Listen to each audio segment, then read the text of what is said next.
Everyone, कैसे हो आप सब। आई होप आप सब बहुत अच्छे होंगे। तो कल हमने आपको बताए थे एडवर्ब क्लोज, ठीक है। एडवर्ब क्लोज में हमने आपको बताया था क्या क्या कंजक्शन होते हैं एंड हमने टाइम और प्लेस के बारे में अच्छे से बता दिया था।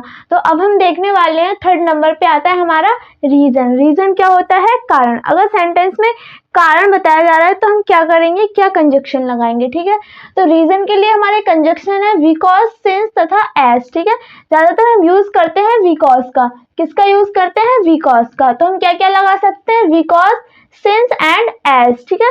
जैसे कि एग्जाम्पल है हमारा, ही इज वीक, वह कमजोर है। आई शैल टीच हिम। क्या एग्जाम्पल क्या है हमारा?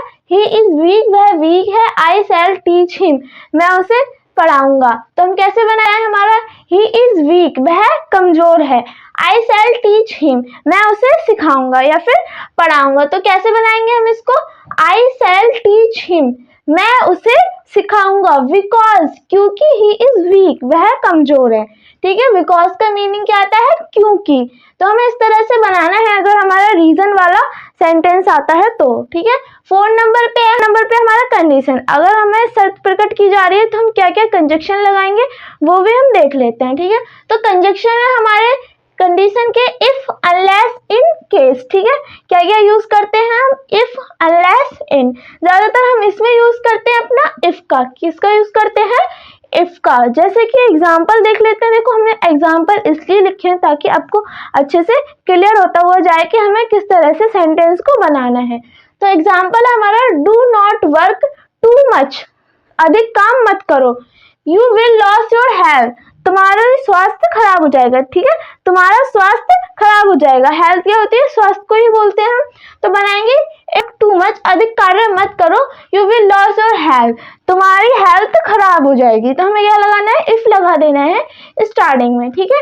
5 नंबर पे देख लेते हैं हम, कंपैरिजन, ठीक है। कंपैरिजन 5 नंबर पे क्या हमारा? कंपैरिजन। हम तुलना करते हैं, कहते हैं हमें किसी से कॉम्प्रोमाइज मत करो, तो वही यही है तुलना करना। तो कंजक्शन क्या यूज करेंगे हम इसमें? देन, सो, एज तथा सो एज, ठीक है। इसमें हम यूज करते हैं ज्यादातर किस चीज का यूज करते हैं? एज का या फिर सो एज का, ठीक है। तो एग्जाम्पल देख लेते हैं। हमने इसका भी एग्जाम्पल लिखा है, Sita is beautiful.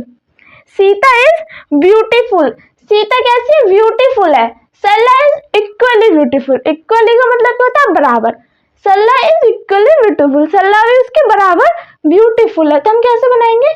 Sarla is as beautiful as Sita is, Sarla उतनी ही ब्यूटीफुल है जितनी सीता है, ठीक है। उतनी ही, जितनी ही सीता है। तो एज का मतलब होता है उतनी ही, जितनी, ठीक है। जैसे सरला इज एज ब्यूटीफुल, सरला उतनी ही सुंदर है एज सीता, जितनी की सीता है, ठीक है। 6 नंबर पे क्या आता है हमारा? कॉन्ट्रास्ट, अंतर या फिर विरोध। किसी बात का विरोध करना या फिर उसमें अंतर बताया जाना, तो उसमें क्या हम यूज करेंगे? कंजक्शन थाउ, एल्दो, द, इवन, इफ, ठीक है। थो, एल्दो और इवन इफ, ठीक है। ये हमें यूज करना है कंजक्शन।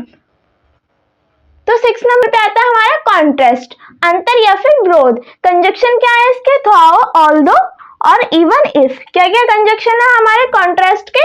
ऑल्दो और इवन इफ। तो हम कैसे बनाएंगे? एग्जाम्पल देख लेते हैं। ही इज पुअर, वह गरीब है। ही इज ऑनेस्ट, वह ईमानदार है। तो हम कैसे बनाएंगे? ऑल्दो ही इज पुअर, जबकि वह गरीब है। ही इज ऑनेस्ट, वह ईमानदार है, ठीक है।